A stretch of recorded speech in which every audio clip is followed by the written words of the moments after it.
family back then is yes. Very good. Congratulations.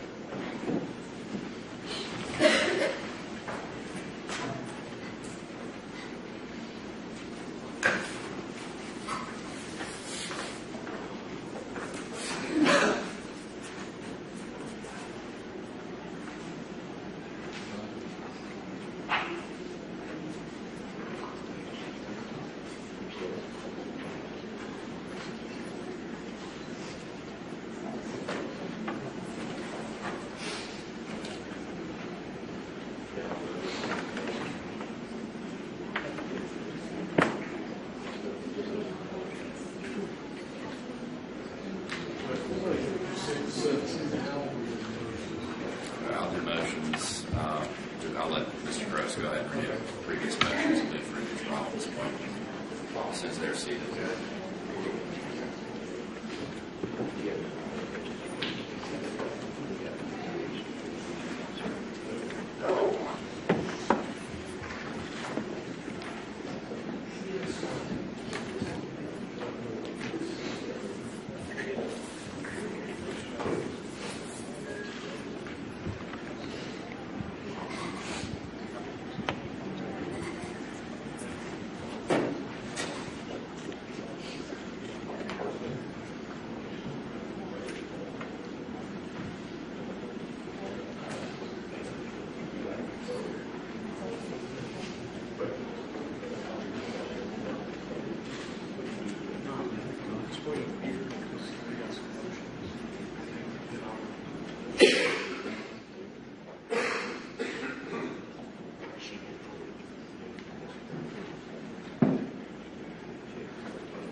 I believe we are ready.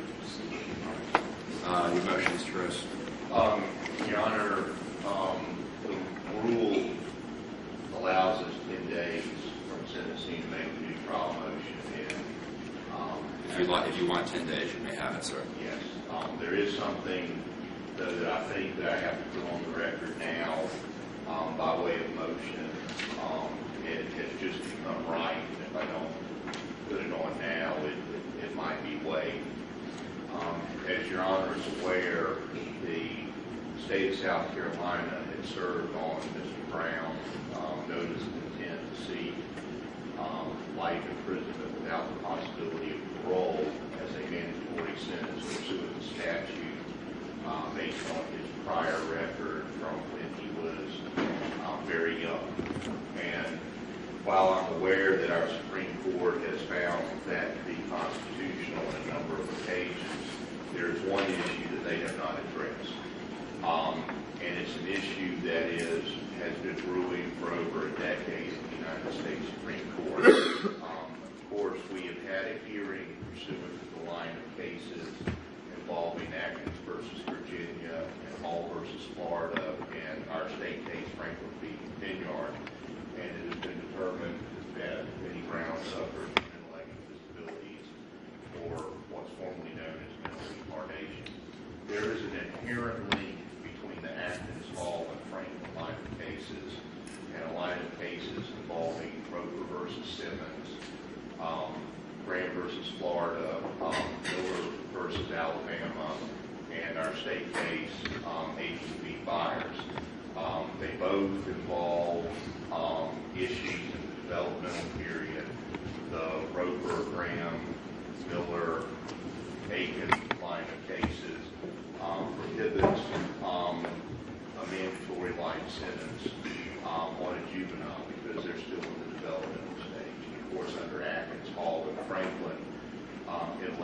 disabilities as developed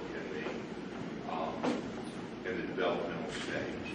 So where those two cases we believe meet is that the 8th Amendment, which is made applicable to the states through the 14th Amendment, would prohibit a mandatory life sentence without the possibility of parole for somebody who suffers from intellectual disabilities, applying very similar reasoning. And the result would be that we would be entitled to an individualized, well, not we, Mr. Brown, then you would be entitled to an individualized sentencing hearing where Your Honor would not only hear what was presented at the Atkins hearing, we would have an opportunity to examine the facts and circumstances surrounding that prior conviction to determine what role his intellectual disabilities played in that. You would have an opportunity to hear from medical testimony about Benny Brown, not only at the time of this incident, but throughout his life. You would have an opportunity to hear from family members and hear a whole host of mitigation information to determine whether or not the appropriate sentence would be. And our position is you could not make a ruling on the sentencing without having heard all of that additional evidence. So our motion is to quash the notice of intent to seek life without parole. This is now right to do that because we're prior to sentencing, and for the court to order an individualized sentencing hearing where we could do the things that the Supreme Court has said are required in the Roper, Graham, Miller, Aiken v. Byers lines of cases. Without you making that ruling, the sentence is mandatory, and so we're not in a position to speak to mitigation. I appreciate your position, Mr. Gross, to the extent that you are seeking a individualized sentencing hearing. The court will deny your motion because, quite candidly, this court, and I understand that additional evidence might be presented during the course of that sentencing hearing, but this court did have the opportunity to get an extremely detailed background of Mr. Brown during the course of the Atkins hearing. The record is clear as far as that is concerned, and although each and every psychiatrist who examined Mr. Brown did find him to be intellectually disabled, even the state's witness, even the state's expert found him to be intellectually disabled. Of course, that was largely the driver of the court's order, that the only medical testimony was that he was intellectually disabled. Of course, that's why the court was compelled to find what it found. The court will deny your motion because I do feel like I have an extremely, extremely good understanding of what Mr. Brown has been through throughout his life, his capabilities, his many abilities, his limited disability, family history, family background. So I would deny your motion at this time based upon the reasons I've just explained. And, of course, I do have a good feel for this case and the facts underlying this case from having tried it and been exposed to it for a number of years now. But your motion is made. Your request is denied. Solicitor, do you have the sentencing sheets? I do, Your Honor. I'm ready. Do you mind passing those up, please? Thank you.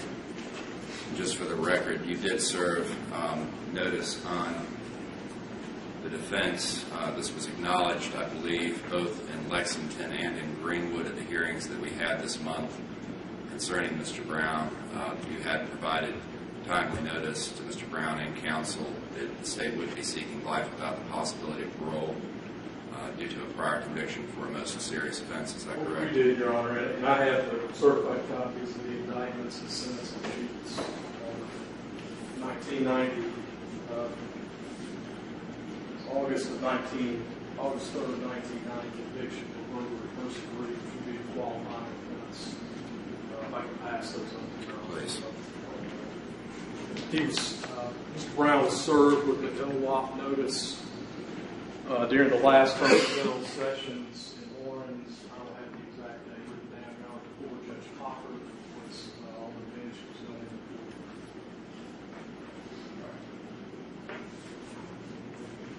Prior convictions do appear to be in order. They may have part of the record in the case. Do you,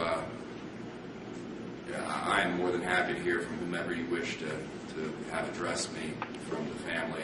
We would like to do that, Your Honor. I know Certainly. the sentence is mandatory with the family. We would like to, this is their right to make some statements. I would very much like to hear anything that they want to say to me, any of them. Okay, I'm going to go ahead and bring them up this time. Certainly.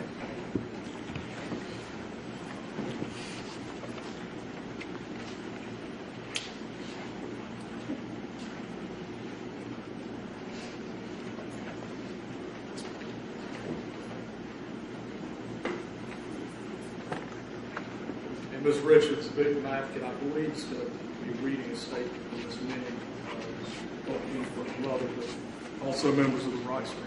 Certainly. You'll have to show them where to stand. Yes. Make sure that microphone is available for them, please.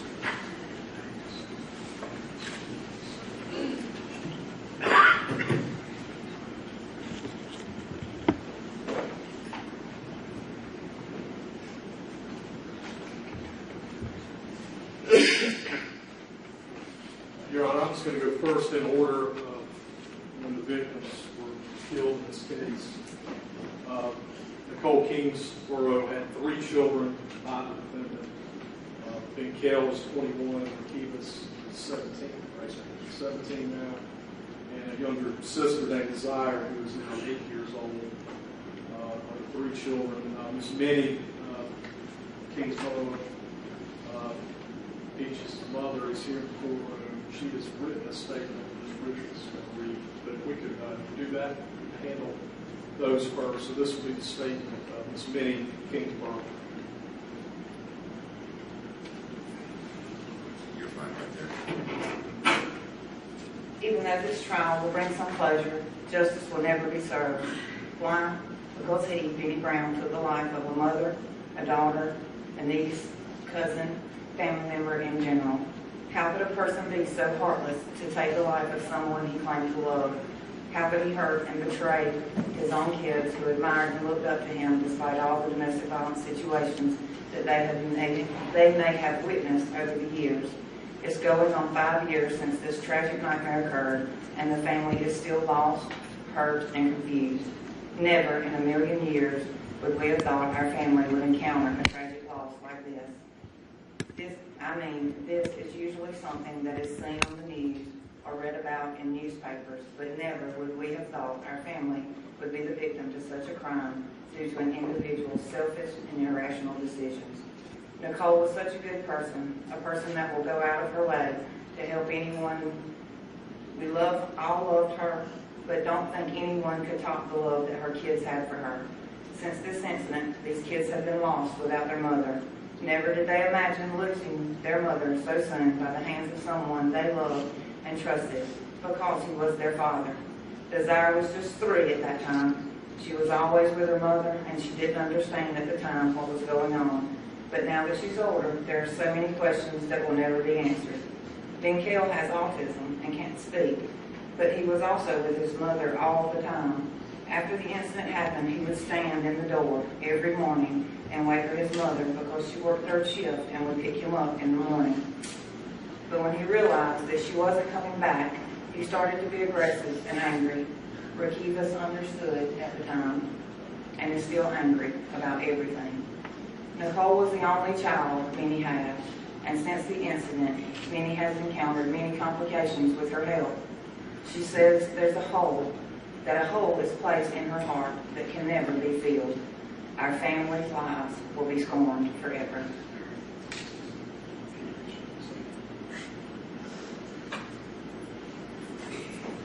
Judge, next we have several members of Deputy Roger Jr.'s family here. What I'd like to do is, Roger's two kids are here. Kristen is 13 now, Austin's 10. And they have some pictures of their dad. And I believe I would like to say something to your honor at this time. I'm happy to hear it.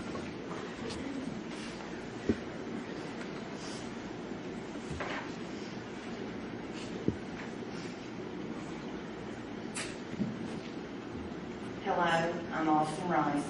I'm the son of Roger Rice. I wonder why you took his life. I miss him a lot. It wasn't right for you to take him from me, and that's all that I have to say.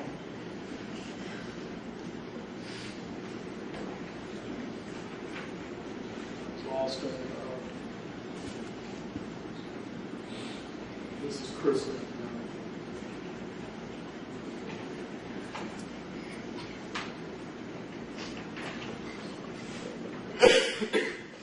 Depression, social anxiety, claustrophobia, hatred, panic attacks, and so much more, all things I suffer from as a result of July 13, 2011. It was on that day that my father was taken from me. My father, Roger Torres Jr., was the most significant that I have ever known for real life. My dad was like a hero. He was the reason for my strength. My depression is a result of losing my protector. It holds me back. Sometimes I wonder if things will ever get better. Then I remember they won't. I will always hurt just as much as I did the day I found out my dad was gone. Life will continue to go on for everyone else, but not for me and my family. We will constantly feel as if we are stuck in time. Yes, we may get older and try to live our lives as normally as we possibly can, but memories will stay the same. Everything will continue to find a way to remind us of him, and we will continue to be forced to find a way to hold everything in. People say you still have your memories. You can't hug a memory. A memory can make me feel safe. The only thing a memory can do is remind me of how things used to be before my hero became my guardian angel. I will always love and miss him. Thank you, Kristen. And this is Stacy Rice, Roger's wife. I want to start by saying that I have no remorse for you or anything that happens to you. You stole one of the most precious gifts from me, Kristen and Austin. I don't care how words got twisted and have become in this courtroom. You murdered Nicole and my Roger that night. You pointed the gun and pulled the trigger, and for that I despise you. You made me look at my 5-year-old son and my 8-year-old daughter in the face and tell them that their father, hero, best friend, and protector is dead. Dead. Gone from this earth. Stolen by a selfish, worthless waste of space. We lost so much because you didn't get your way or what you wanted with your wife. I don't know what pleasure you got from pulling the trigger and ending 2 lives so suddenly that night. Your actions tore our world apart. However, I want you to know, you may feel that you defeated Roger that night, but he truly won. He is with our Lord and Savior, and you have no power over him any longer. He is walking the streets of gold and watching us from afar. Sure, knowing where he is now gives us comfort, but nothing will ever fill the void and emptiness left by your cowardly act. I hope you are plagued day by day with thoughts of what you have done, because we will suffer his loss until we take our last breath. And Your Honor, one last presentation to the court. This event, passing of Deputy Rice in particular, had a tremendous impact on the law enforcement community here in Lawrence County and the circuit generally. Sergeant Beal, who testified in this case from the Sheriff's Office, was close to Roger, and he's going to speak on behalf of law enforcement. Judge, I didn't come with any prepared speech. I want to show my anger toward Benny Brown. I'm here on behalf of Roger and Nicole for the law enforcement community. You know, we lost a brother as well. And it just really angers me. We will never forget him. And the day he dies in prison, I think that's when the families will get their satisfaction.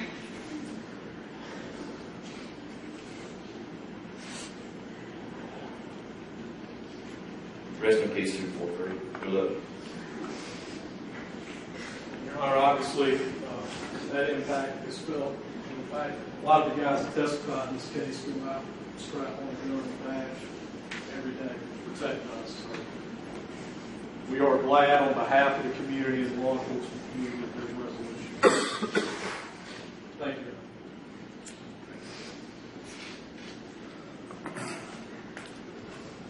Would Mr. Brown care to say anything, or would any member of his family care to say anything? On the advice of counsel, not at this time, we just renewed our previous motion.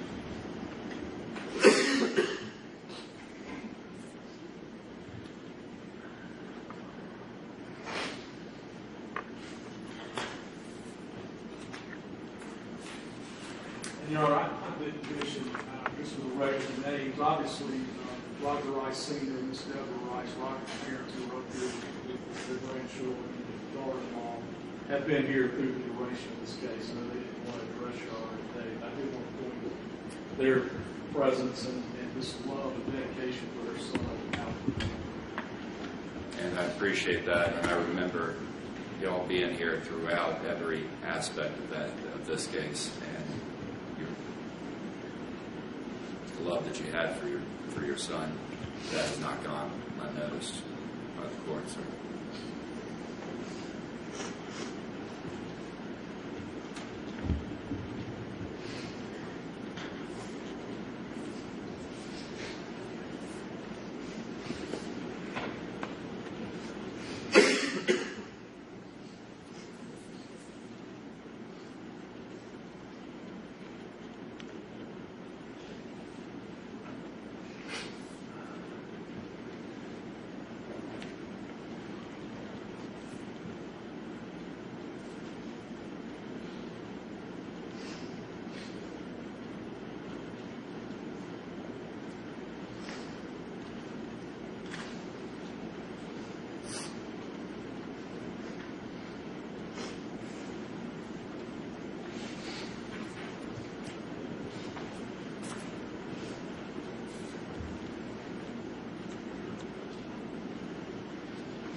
Before I pronounce sentence, Kristen Austin, I want to tell you that your father would be very, very proud of you too. And I would like to say that I had some understanding of what you're going through. I lost my father when I was relatively young myself, certainly not as young as you were, not by any stretch of the imagination. But I don't. And if there was some way that I could bring you peace, I would. And I am sorry. And I know that your dad is proud of you, and I know that y'all will continue to make him proud. And understand that the way you conduct your life from here on out reflects bits and pieces of himself that he gave to you. And so that's what's going to continue to make him proud as he looks down at you. Okay?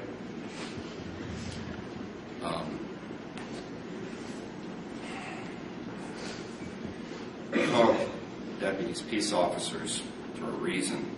People think that the police are there to go out and arrest people or investigate crimes.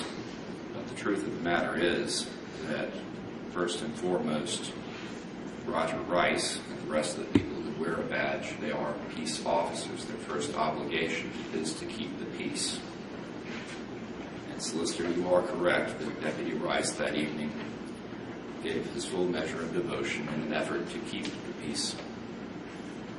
And this tragic death, I have no doubt, has affected this community greatly, his family, law enforcement community, everyone. And the fact that he died, that he gave his life trying to protect that peace, I think is perhaps the best epitaph that could be given to any law enforcement officer. Obviously, Peaches Kingsborough did not deserve what befell her, and her death is also clearly a tragic loss that's felt by you, sir, and all members of your family. All of you have my deepest condolences. The sentence that the court imposes today is nothing more than a measure of justice. It's not perfect justice. We have to wait for divine justice, for perfect justice.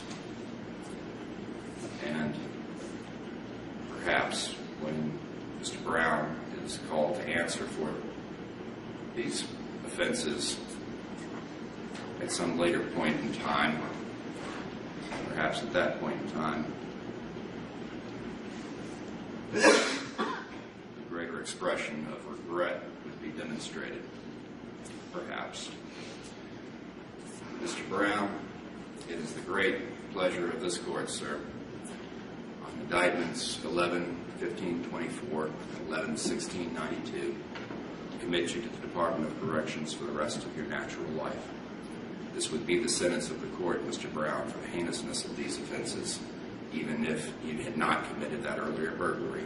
So even if this was not an LWOP case, the court would be quite comfortable, quite happy to impose these sentences. So you are committed to the Department of Corrections for the rest of your natural life, sir. These sentences will run consecutively with each other. Goodbye. The record is closed on this case. Thank you, Your Honor.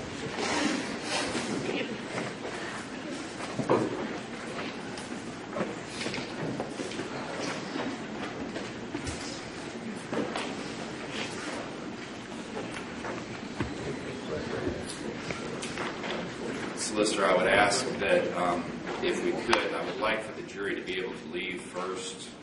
Members of the jury, I would ask that they be escorted out first. Mr. Brown's family is currently still here. If you want to get members of your side to whatever decompression room you've got or whatever holding room that y'all No problem can use. taking it to And the victim. then, certainly. And then if a deputy would simply make sure that any other individuals here from the Brown side make safely into the parking lot, please. Yes, sir. We are adjourned.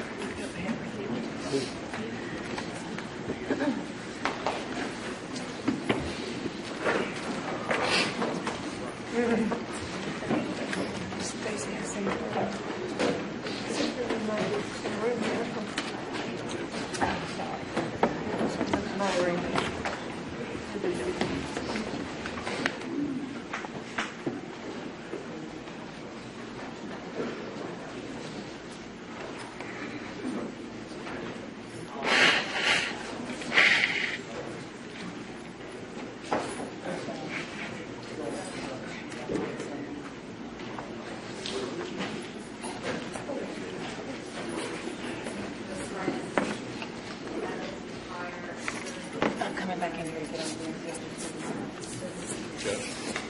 Thank you very much for everything, sir. Appreciating that.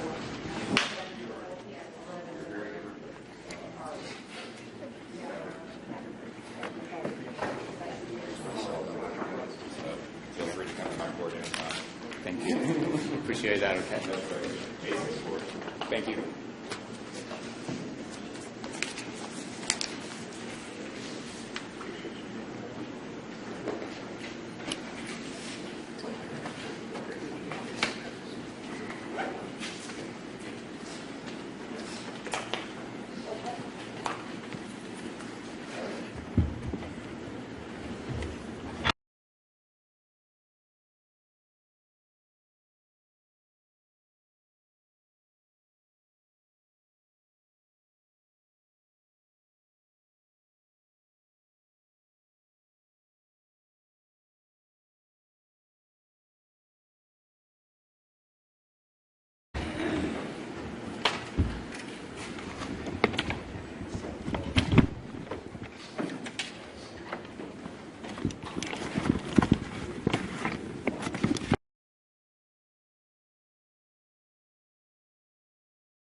Mexico shot the police officer. They know what time it is. I mean, the truth only come out so much, man, you know.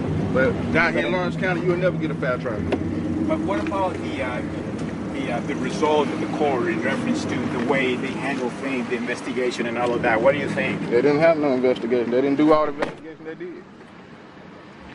Your reaction about the sentencing, you know, were you sitting over there? Yeah, I mean, that's my cousin. I mean, the sentence of that. I mean, they don't do their job. Who gonna do it? Are you his first cousin? Yeah. What's your name? Kenny? Kenny? Ken. Kenny Brown? Yeah. Okay. So did you see through the whole 5 days there? Yeah, I missed yesterday. Yesterday?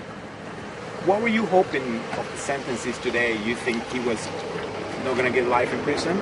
I mean, no, I just hope he had a fair trial. You know, in Lawrence County, you don't get a fair trial.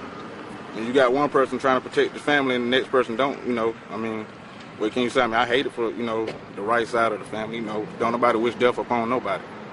Were you inside? Were you in front of the yard of the house at that night? No, but my grandma was and my cousin was. And apparently when they were there shooting, the police went around. The police came out shooting first. So What's your grandma saying? What's her reaction to this?